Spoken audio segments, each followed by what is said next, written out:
What is up, everyone? It's Quinn here, and in today's video, I'm going to be going through my Week 11 top 30 wide receiver rankings, splitting these guys up into different tiers. If you enjoyed the video or have a question, you can drop it down below or do me a huge favor, hit that like button and subscribe to the channel. But let's dive right into tier 1 here. I have 3 tier 1 wide receivers. When these guys have been healthy, this tier has been pretty consistent. My wide receiver 1, going to be Jamar Chase. I feel like you have to give him the nod after his monster Week 10.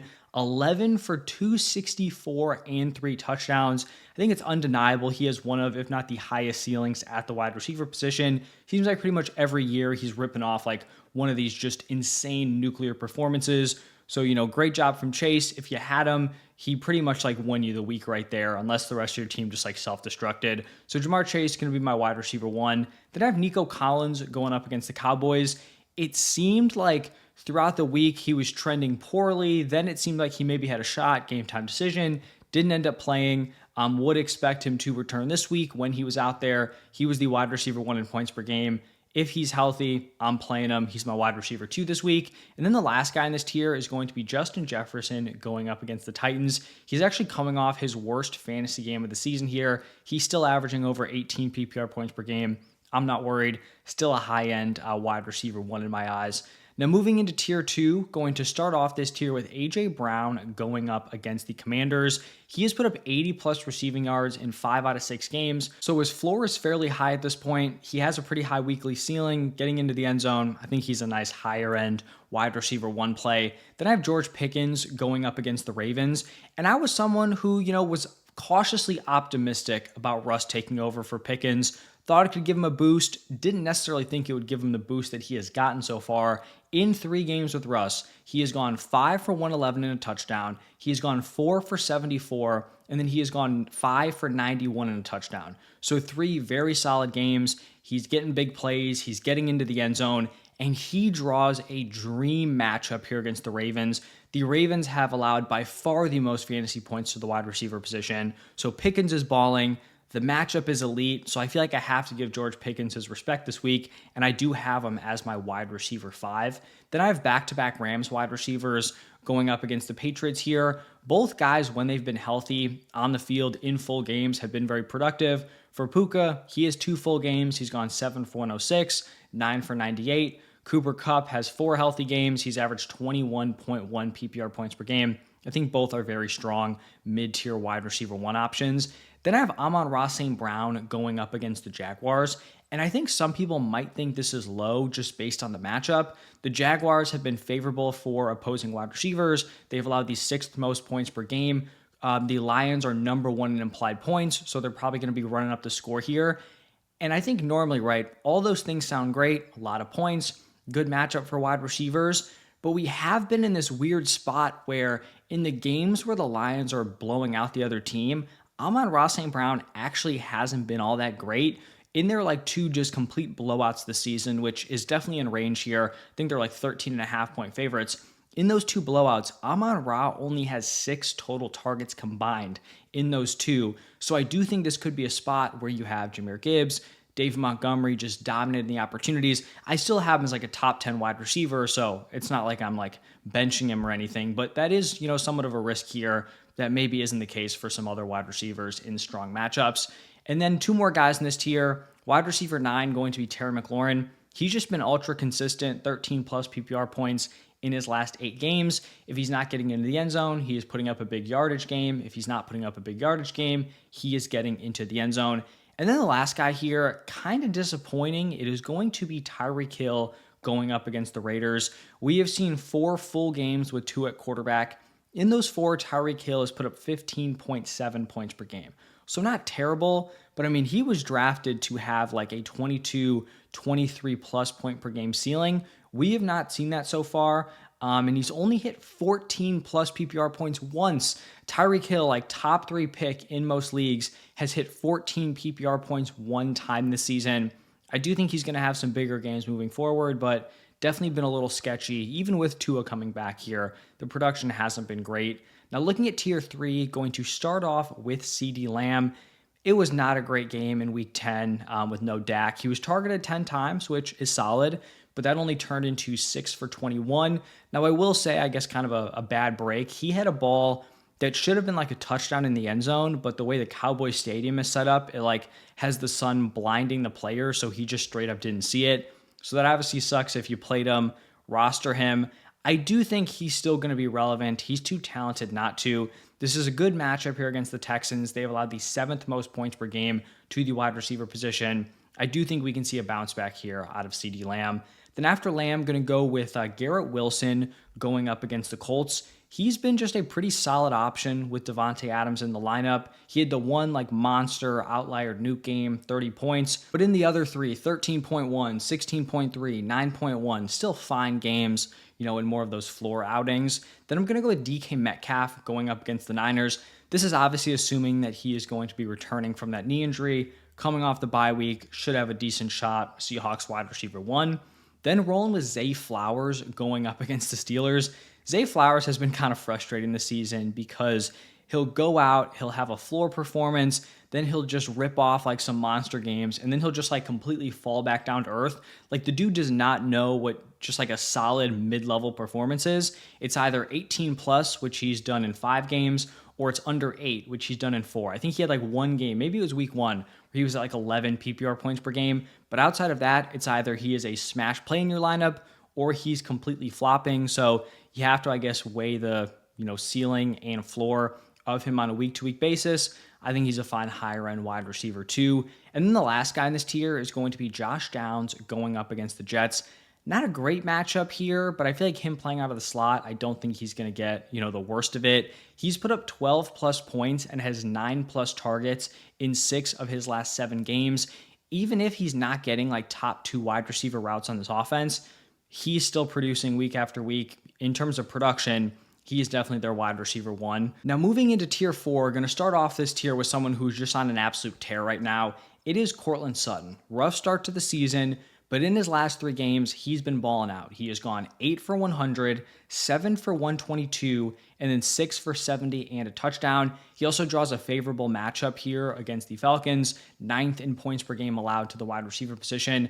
I feel like Courtland Sutton at this point, got to give him his respect. He's going to be a locked-in wide receiver 2 for me this week. Then after Sutton, going to go with Debo going up against the Seahawks. The 49ers are second in implied points. I still view Debo as the wide receiver 1 here. You're obviously going to have Jawan Jennings, who I'll talk about a little bit later on. You have Ricky Pearsall getting involved, but Debo should still be that guy as their number 1 option. Nice mid-tier wide receiver 2 play. Then I have Devonta Smith going up against the Commanders here, coming off a down game. For the most part, he has been pretty consistent, 14 plus in 6 out of 8. He's just had like these 2 outlier, like complete dud games, which isn't great. It's kind of what he is, right? His ceiling is always going to be capped with A.J. Brown healthy, but still a nice wide receiver 2. Then I have Drake London going up against the Broncos. Now, this might seem like surprisingly low for Drake London, who's been a really nice fantasy play. This is just a bad matchup here against Surtain, so that's really why he's ranked so low here. It's the fact that he's probably going to get shadowed by Patrick Surtain. Then we're going to go with Jaden Reed going up against the Bears. Reed is averaging 18 points per game with Love at quarterback. Now, his last 3 have kind of tailed off a little bit, or last 4, sorry, but still 13.7, 14.8, 3, and 16.3 PPR points. I think he's fine. It's kind of funny. I wasn't like overly in on Jaden Reed heading into the season. I feel like I've definitely, turned that around. I'm obviously very in on him now, but it seems like I've almost, maybe in other people's eyes, kind of overcorrected because when I do my rest of season rankings or even the weekly rankings, it seems like people always are trying to push Jaden Reed down. Not quite sure why. When Love has been the quarterback, he has been ultra productive. So I'm still going to ride the hot hand here. I think Jaden Reed is a nice play. And then the last guy in this tier, Darnell Mooney, got to give him his respect. Last 3 games, 14 plus PPR points, 85 plus receiving yards. I also think the Surtain matchup for Drake London could definitely open some things up here for Darnell Mooney. Now looking at tier 5, going to start off this tier with Cedric Tillman going up against the Saints. We have the Browns coming out of the bye week. Cedric Tillman has really been like a starting wide receiver for 3 games. He has real routes in 3 games. In those 3, he has gone 8 for 81, 7 for 99 and 2 touchdowns, and then 6 for 75 and a touchdown. Now, can he sustain that pace? Like, probably not. I don't think the Browns are like so incompetent that they have this like just complete stud wide receiver sitting on the bench the entire season. I mean, maybe they are that incompetent. But I think he's going to come back down to earth, but he has still been ultra productive. Jameis is going to go out there and sling it. The passing volume is going to be there. Next is going to be Calvin Ridley going up against the Vikings. Now, Ridley has also been great over his last three: 22.6, 12.3, and 25.4 PPR points. Here's my concern here. This is not a great matchup here against the Vikings, especially for opposing quarterbacks. The Vikings have made solid quarterbacks, good quarterbacks, look very human this season. And so I am very concerned how Will Levis is going to look going up against this Vikings defense. I think they're going to put a lot of pressure on him. I think it could get ugly. So that's my concern here with Ridley, where I think this passing attack could just be completely shut down. Hopefully I'm wrong, but it does seem like that is in the range of outcomes. Then I have Jacoby Myers going up against the Dolphins. Not a great matchup here. The Dolphins are bottom 6 in points per game allowed to the wide receiver position, but I feel like I just have to, continue giving Jacoby Myers his respect.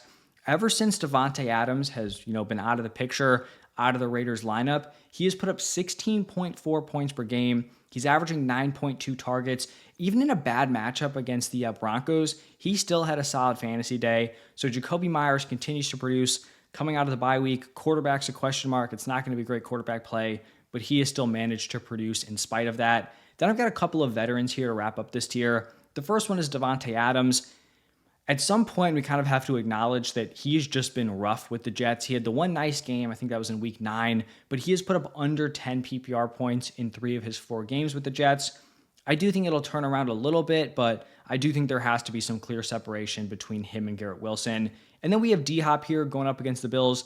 Not a great game in week 10, kind of expected in a bad matchup. He was the one getting that Surtain treatment. But 4 for 56, not a terrible game in that spot. So I think he's a nice fringe wide receiver 2 option. And then in the final tier here, tier 6, we're going to start off with Jawan Jennings going up against the Seahawks. He's getting starter routes, obviously with Ayuk out for the season. He was back from a hip. He had a really nice game, 11 targets, went 7 for 93. He's really made the most of his opportunities when he's gotten out there, with one of these top guys missing. So Jawan Jennings, he's interesting. It'll be interesting to see if he can continue building on this.